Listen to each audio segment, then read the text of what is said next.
a commitment to the Europeans back in July, if I remember right, to participate in some kind of a peacekeeping force should there be a peace agreement. You mentioned, I think, air support, intelligence, and so forth.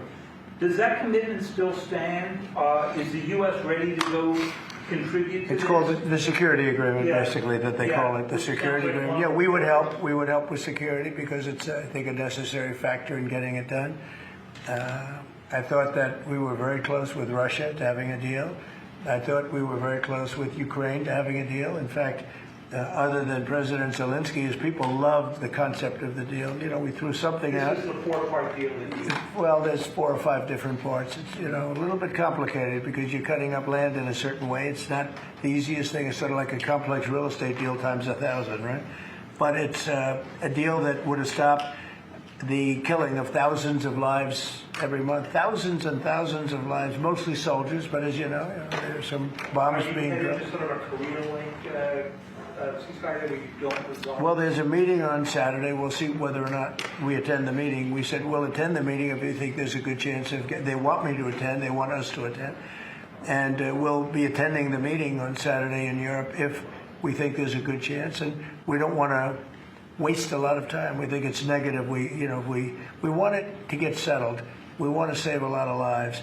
As you know, in the past we spent could be $350 billion giving it to Ukraine. You know, we got nothing in return, but we gave it to Ukraine. I ended up getting rare earth in return, even though I didn't spend money. And we are now selling weapons to NATO. We're not selling it to Ukraine. We're selling weapons at full price to NATO, as you know. They distribute those weapons probably to Ukraine for the most part. They're probably doing it to others also. But we're not involved in the war other than the fact that we are involved in a negotiation because people want us there.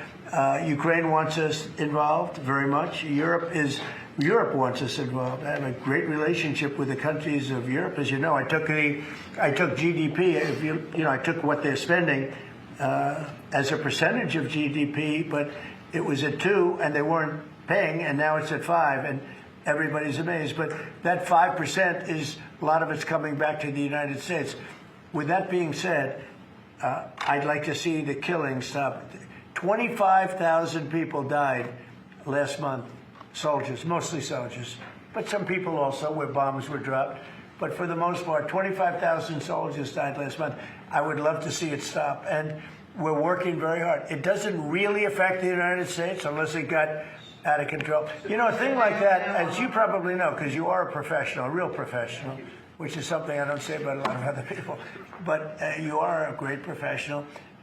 Things like this end up in third world wars. And I told that the other day. I said, you know, everybody keeps playing games like this. You'll end up in a third world war. And we don't want to see that happen. Hey, Sean Hannity here. Hey, click here to subscribe to Fox News YouTube page and catch our hottest interviews and most compelling analysis. You will not get it anywhere else.